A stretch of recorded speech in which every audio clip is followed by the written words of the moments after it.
right all wrongs. Beloved, stand firm in your faith as you witness prophecy unfolding. Title: The Sky Split Open, a Rapture Dream. I wasn't expecting it. I wasn't praying, fasting, or deep in worship when it happened. I was lying in bed like any other night, scrolling through my phone, half asleep. The world outside was quiet. My heart was heavy for reasons I didn't quite understand, and as I drifted off, it began. This was no ordinary dream. The moment it started, I knew. I was there. It wasn't hazy or symbolic. It was real as the breath in my lungs. I stood on a sidewalk in a familiar city, tall buildings towering around me, people walking past with coffee cups and headphones, laughing, living unaware. But the air was different. There was a pressure, a weight pressing down, like the world was holding its breath. I looked up instinctively. The sun hung in the sky, but it wasn't warm. It was dim, like a dying bulb. The colors around me began to desaturate, like someone slowly drained the life from the world.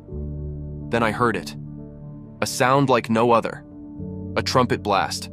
Not from Earth, not from any speaker or instrument known to man. It echoed from the heavens themselves, deep, piercing, mournful, and glorious. The sound made my knees buckle. It shook the ground. Everyone around me froze. The sky split open. There's no other way to say it. It tore from horizon to horizon, like paper ripped from one end of the earth to the other. A brilliant, blinding light poured through the tear, more radiant than the sun, yet I could look at it. A light that didn't burn the eyes but seared the soul. And then, he came. Jesus. Not gentle carpenter Jesus, not Sunday school Jesus, but the King of Kings, eyes like fire, hair white as wool, dressed in blinding robes, riding on clouds, surrounded by multitudes, angels too many to count. Their wings shimmered like lightning, their presence thundered with holy fury. Every being around him radiated power, purity, and perfection. I fell to my face. Not because I wanted to. My body could not stand. I couldn't breathe. The weight of his glory was so overwhelming that every molecule in me trembled with terror and awe. I didn't need anyone to explain. I knew it was the rapture, the day of the Lord, the moment written about in Scripture. He lifted his hand. Time stopped. Bodies began rising. People around me began to glow, literal light forming around their chests, spreading outwards until they were consumed in brilliance. They lifted off the ground slowly, drawn upward like metal to a magnet. Mothers, fathers, children, vanishing in radiant ascent. Some screamed in terror, others screamed in joy. And then came the wailing. People around me dropped to their knees, sobbing, reaching up, screaming, "No, no, wait!" It wasn't confusion. It was recognition. They knew what had just happened, and they hadn't gone. The panic was immediate, terrifying, a tsunami of despair. People began clawing at the sky. Others ran. Some collapsed completely, weeping. I looked at my own hands, and I was still there. Panic. I felt it rise up like bile. I screamed, "Why? Why am I still here?" And in that moment, every sin I had ignored came back to me in perfect clarity. The compromises, the secret sins, the lukewarm prayers, the moments I chose the world over him. I had fooled everyone, even myself, but I hadn't fooled him. A voice thundered, not audible, but in my spirit. "You called me Lord with your lips, but your heart was far from me." I sobbed. I begged. I screamed until my voice cracked. "Please, one more chance." But the door had shut. Just like the parable of the 5 foolish virgins, the bridegroom had come, and I was left outside. I watched the sky, now closing like curtains, the light fading, Jesus and his angels vanishing into glory, while the earth was plunged into chaos. Sirens screamed, cars crashed, planes fell from the sky, fires erupted, the world unraveled instantly. But worse than all of that was the absence.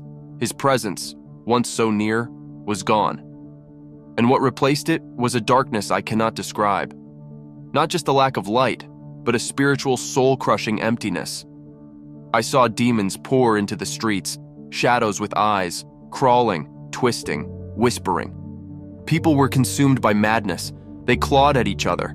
They ran wild like animals. The world had been handed over to judgment, and I was still there.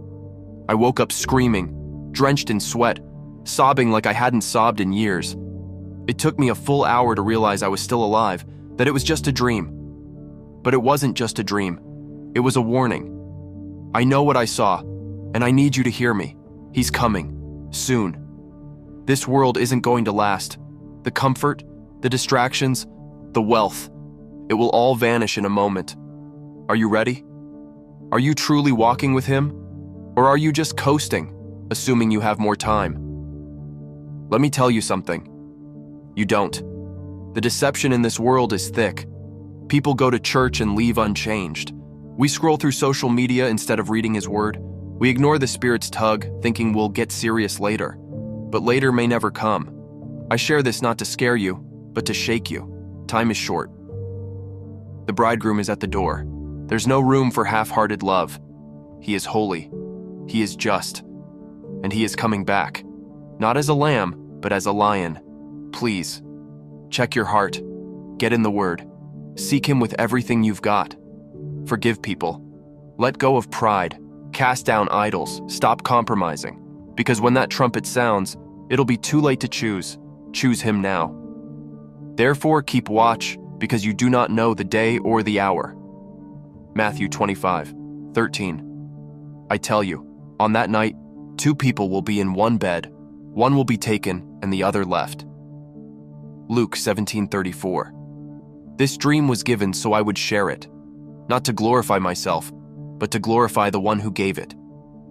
If you feel conviction as you read this, don't harden your heart. Fall to your knees. Call on him. He is merciful. But the window is closing.